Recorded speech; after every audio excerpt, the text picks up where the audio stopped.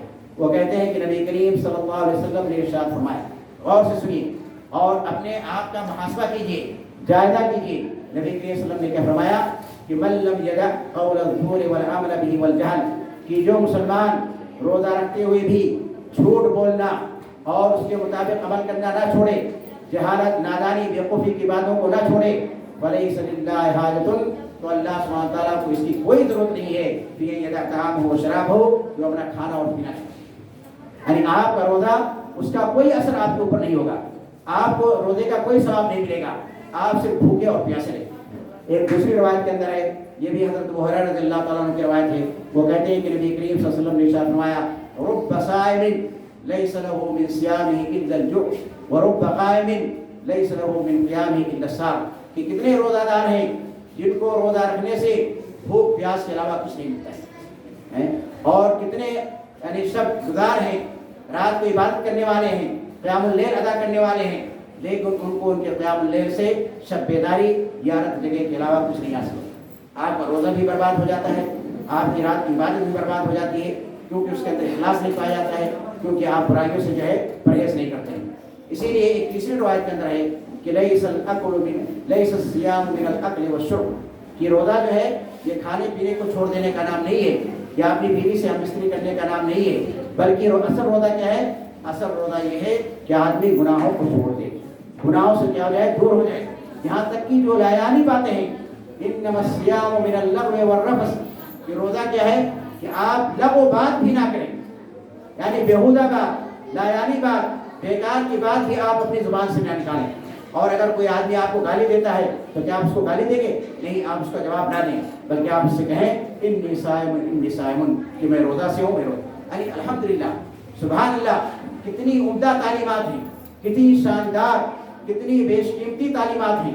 اللہ سبحانہ تعالیٰ اس کے رسول اپنے مسلمان بھائیوں کو سکھا رہے ہیں اس طرح سے روزہ کے اندر کیا ہوتی ہے, تربیت ہوتی ہے. تو مسلمان بھائیوں, جب تک ان دونوں پہلوؤں پر ہم توجہ نہیں دیں گے, جب تک ہم رمضان کے دونوں تقاضوں کو جمع نہیں کریں گے, ہمارے اندر تقویٰ ہرگز نہیں پیدا ہوگا.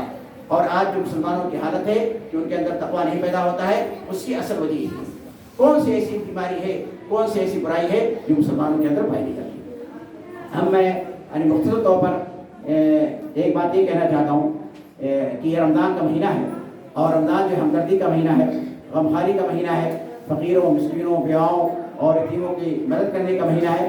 تو اس سلسلے میں ایک روایت ہے نبی کریم صلی اللہ علیہ وسلم کی, اس کے اندر یہ فرمایا گیا ہے کہ نبی کریم صلی اللہ علیہ وسلم, یہ حضرت عبداللہ بن عباس کی روایت ہے کہ کان رسول اللہ صلی اللہ علیہ وسلم اجود الناس بالخیر, کہ نبی کریم صلی اللہ علیہ وسلم لوگوں میں سب سے زیادہ, آپ کی سخاوت سب سے زیادہ, آپ اللہ کے پیغمبر ہیں, آخری رسول ہیں, اللہ سبحانہ تعالیٰ نے آپ کو بخش کیا ہے, آپ کے اگلے گناہوں کو بھی, آپ کے پچھلے گناہوں کو بھی.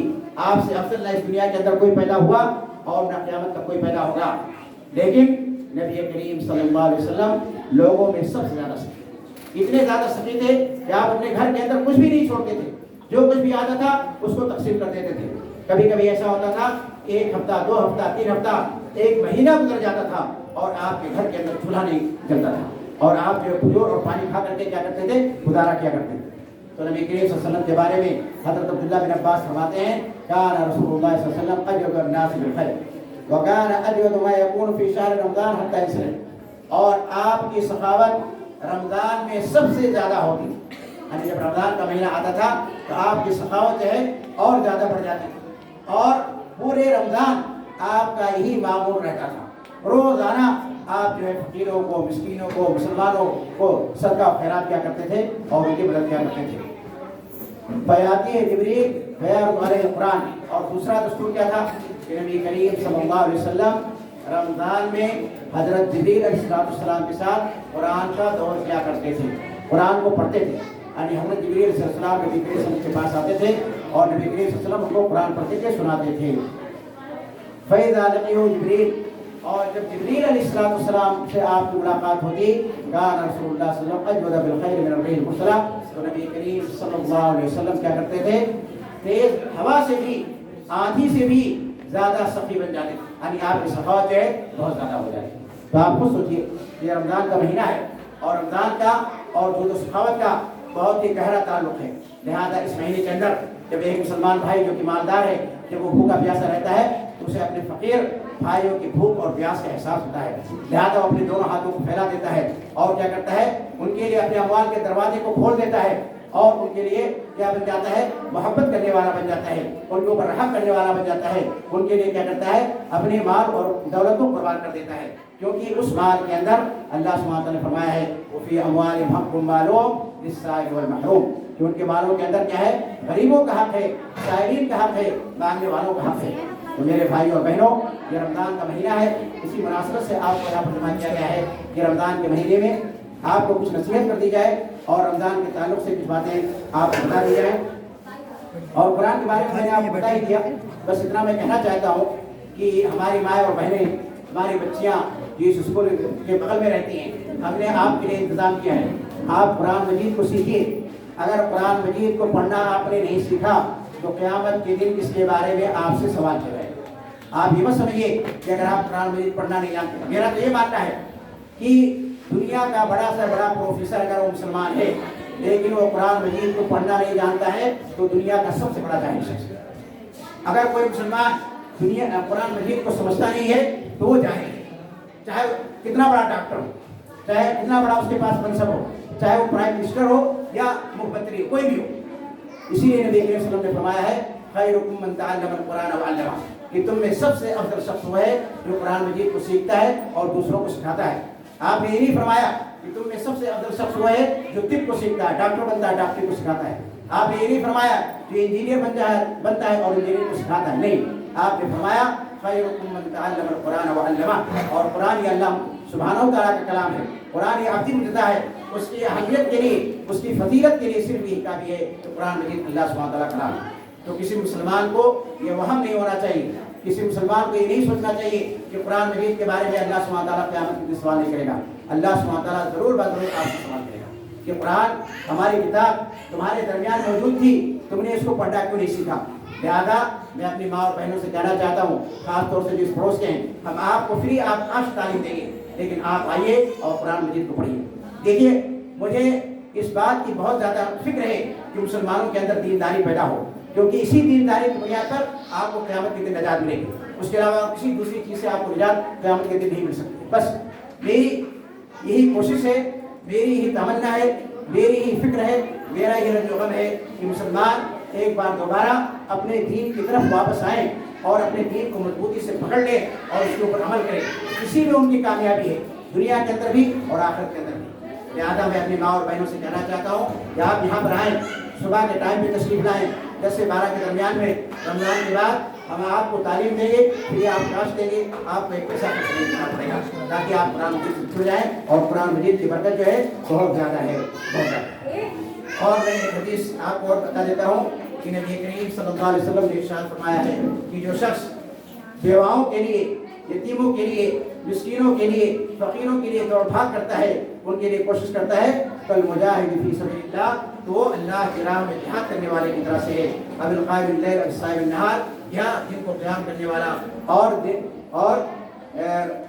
دن میں روزہ رکھنے والا اور رات میں قیام کرنے والے کی طرح ہے. میں اپنی بات کو لمبا نہیں کرنا چاہتا ہوں کیونکہ ٹائم بہت کم ہے اور ہمارے دیگر مہمان یہاں پر موجود ہیں جن کے تاثرات کو ہمیں جاننا ہے. بس میں کسی چند بات کے ساتھ میں اپنے ماں اور بہنوں سے یہ کہنا چاہتا ہوں کہ آج ہم یہاں کسی احسان کے اظہار کے لیے نہیں جمع ہوئے. میرا مقصد ہرگز آپ کے اوپر احسان کرنا نہیں ہے, بلکہ اپنی ذمہ داری کو ادا کرنے کے لیے جمع ہوئے. یہ راشن کٹ دراصل ہمارا فریضہ ہے, یہ ہمارے اوپر فرض ہے کہ آپ کے اوپر کوئی احسان نہیں ہے بلکہ ہمارے اوپر کیا فرض ہے. اسلام نے ہمیں سکھایا ہے کہ معاشرے کا کوئی فرد بھوکا نہ رہے, کوئی مجبور تنہا نہ چھوڑا جائے اور کوئی ضرورت مند احساس محرومی کا شکار نہ ہو. ماہ رمضان ہمدردی, مواصلات اور احسان کا مہینہ ہے. یہ وہ مہینہ ہے جس میں ہم خود بھوک کا احساس کرتے ہیں تاکہ ہمیں ان لوگوں کی تکلیف کا اندازہ ہو جو سارا سال تنگی میں زندگی گزارتے ہیں. اگر ہمارے روزے ہمیں فقراء و مساکین قریب نہ کریں تو ہمیں اپنے روزوں پر بھی غور کرنا چاہیے. اور میں اپنے معزز مہمانوں سے کہنا چاہتا ہوں کہ ہماری تنظیم کی طرف سے یا ہمارے ادارے کی طرف سے ایک معمولی سی کوشش ہے, اور اگر آپ کا سپورٹ ہمیں ملا